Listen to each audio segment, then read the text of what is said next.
మా పరిస్థితి ఏందని ఈరోజు రాష్ట్రం నలుమూలల పేదోళ్ళు ఆలోచన చేస్తారు. అందుకే ఈనాడు ఈడికొచ్చిన వేలాది మంది ఆదిలాబాద్ బిడ్డల సాక్షిగా తెలంగాణ రాష్ట్రంలో ఈరోజు మళ్ళీ ఒక 2.5 లక్షల ఇండ్లను నూతనంగా మంజూరు చేస్తున్నాం. ఈ 2.5 లక్షల ఇండ్లలో గతంలో పన్నులు మంజూరయ్యి పన్నులు మొదలుపెట్టి కాస్తో కూస్తో బిల్లైన వాళ్లకు L3లో పెట్టి ఈరోజు నగదు వస్తలేదు. ఇల్లు మంజూరైన వాళ్ళు ఇల్లు కట్టుకోలేకపోతున్నారు. అందుకే ఆ సమస్యలన్నిటిని కూడా దృష్టిలో పెట్టుకొని ఆనాడు మొదటి విడత ఇందిరమ్మ ఇండ్లో, రెండో విడత ఇందిరమ్మ ఇండ్లో, లేకపోతే గృహలక్ష్మి పేరు మీద గతంలో కాగితం వచ్చినా వాళ్ళు ఈరోజు ఇండ్లు కట్టుకోలేని పరిస్థితి ఉంది.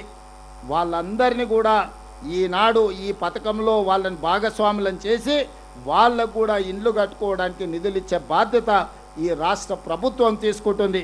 అందుకే ఈనాడు మరొక 2.5 లక్షల ఇందిరమ్మ ఇండ్ల మంజూరు పథకాన్ని పెద్ద ఎత్తున మీ చప్పట్ల మధ్యన ఈనాడు ప్రకటించదలుచుకున్న, ముఖ్యంగా ఈ పక్కనున్న మా ఆడబిడ్డలు, ఇంటి ఆత్మగౌరవమే ఆడబిడ్డ, ఇల్లు చూడు ఇల్లాలిని చూడు అన్నారు. ఇల్లుని చూసి ఇంటి ఆయనను చూడమని చెప్పలే. ఇవాళ ఇల్లు వచ్చిందంటే ఆ సంతోషం ఆడబిడ్డకు తెలుసు. ఎవరు చుట్టం వచ్చినా, కొడుకుకు బిడ్డనియానికి వచ్చినా, లేకపోతే బిడ్డను మనవియాడానికి పోతే మీకు ఇల్లు ఉన్నదా లేదా అని అడుగుతారు. భూమి ఉంటే సంతోషం, కానీ ఇల్లు లేకపోతే దుఃఖం.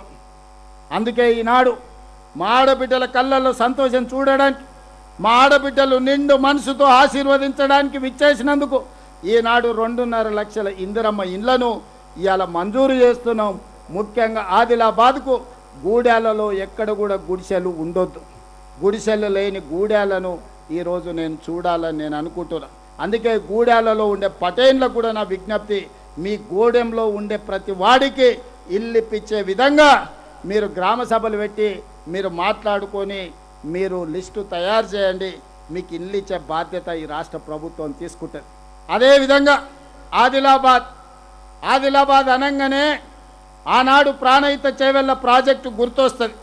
డాక్టర్ వైఎస్ రాజశేఖర రెడ్డి గారు, కాకా వెంకటస్వామి గారు, డాక్టర్ బాబాసాహెబ్ అంబేద్కర్ సుజల స్రవంతి పేరు మీద ప్రాణహిత చేవెళ్ళ ప్రాజెక్టును మొదలు పెడితే, తుమ్మిడేటి దగ్గర బ్యారేజ్ కడితే ఆదిలాబాద్ జిల్లాకే 2 లక్షల ఎకరాలకు నీళ్ళు ఇచ్చే అవకాశం ఉండే. కారణాలు ఏమైనా, ఆనాటి ప్రభుత్వ ఆలోచన ఏమున్నా తుమ్మిడేటిని పడావు పెట్టినరు, మేడిగడ్డ సుందిల్లా అన్నారమని అక్కడికి తీసుకెళ్ళారు. 1,00,000 కోట్లు ఖర్చు పెట్టారు. కాళేశ్వరం కట్టడం, కాళేశ్వరం కూలేశ్వరం కావడం, 1,00,000 కోట్లు గోదావరి గంగలో కలిసిపోయి ఈనాడు ఆ 1,00,000 కోట్లు మొత్తం గోదావరిలో కలిసిపోయినాయి. ఆదిలాబాద్లో ఎకరానికి కూడా నీళ్లు రాలే. ఇవాళ ఎక్కడికి వచ్చినా, ఇంతకుముందే కొమరభీం ప్రాజెక్టును చూసిన 10 టీఎంసీల కెపాసిటీ ఉంటే ఆ ప్రాజెక్టులో ఈరోజు రిపేర్లుంటే చెయ్యకపోవడం వల్ల 4 టీఎంసీల నీళ్ళనే కొమరంభీం ప్రాజెక్టులో నిలుపుకునే పరిస్థితి.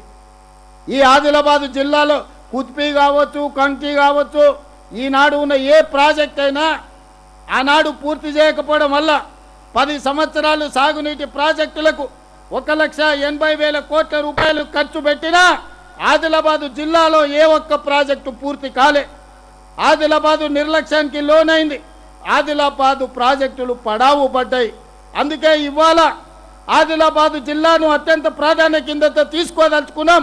ఆనాడు ఆగిపోయిన డాక్టర్ వైఎస్ రాజశేఖర రెడ్డి గారు మొదలుపెట్టిన ప్రాణహిత చేవెళ్లలో భాగంగా తుమ్మిడి ఎట్టి దగ్గర బ్యారేజ్ నిర్మించి ఆదిలాబాద్ జిల్లాకు 2 లక్షల ఎకరాలకు నీళ్ళు ఇవ్వాలని ఈనాడు మా ప్రభుత్వం నిర్ణయం తీసుకున్నది. అందుకే మహారాష్ట్ర ముఖ్యమంత్రి గారికి నేను లేఖ రాసిన. దీనికి సంబంధించి చర్చించేది ఉన్నది, ఇరు రాష్ట్రాల సమస్యలు పరిష్కరించుకునేది ఉన్నది, సమయం ఇవ్వండి అని. మహారాష్ట్ర ముఖ్యమంత్రి గారు ఇంతవరకు స్పందించలే. మరి మహారాష్ట్ర ముఖ్యమంత్రి గారు ఎందుకు స్పందిస్తలేరో నాకు అర్థం కాలే. వారం క్రితం నరేంద్ర మోడీ దేశ ప్రధానమంత్రి గారు ఒక సూచన చేశారు.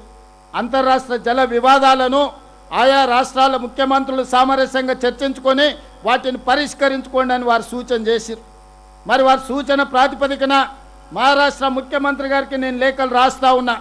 దయచేసి వేదిక మీద నుంచి ఫడ్నవీస్ గారికి నా విజ్ఞప్తి, తుమ్మిడేటి ప్రాజెక్టు నిర్మాణంలో ఉన్న అంతరాలను అవాంతరాలను తొలగించడానికి తక్షణమే ముఖ్యమంత్రుల లెవెల్లో సమావేశానికి మీరు సమయం ఇవ్వండి.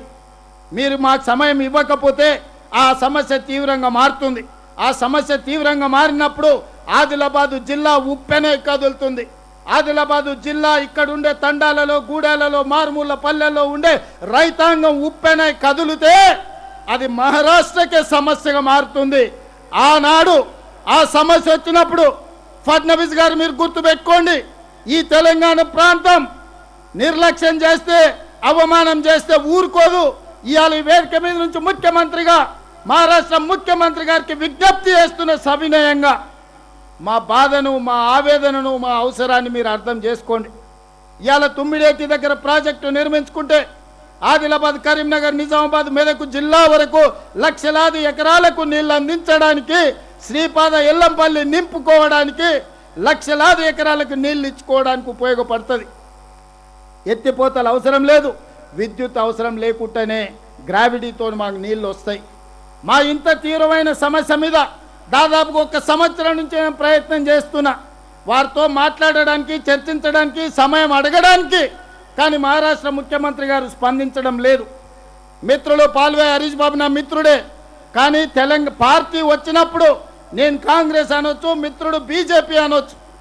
కానీ నీళ్ల విషయంలో, సమస్యల విషయంలో, రైతాంగ సమస్యల్ని పరిష్కరించాలనుకుంటే పాల్వే హరీష్ కూడా ఆదిలాబాదు బిడ్డనే, ఈ ప్రాంత ప్రజల పక్షాన నిలబడతాడు, మహారాష్ట్ర సమస్యను పరిష్కరించుకోవడానికి ప్రయత్నం చేస్తాడు. ఈరోజు నేను కిషన్ రెడ్డి గారికి, కేంద్ర మంత్రికి విజ్ఞప్తి చేస్తున్నా, మీ భుజాల మీద గురుతరమైన బాధ్యత ఉన్నది. మీరు తెలంగాణ రాష్ట్రం నుంచి పార్లమెంట్ సభ్యుడిగా కేంద్ర ప్రభుత్వంలో మీరున్నారు. మహారాష్ట్ర ముఖ్యమంత్రి గారు ఎందుకో వివక్ష చూపిస్తున్నాడు, ఎందుకో నిర్లక్ష్యంగా వ్యవహరిస్తున్నాడు.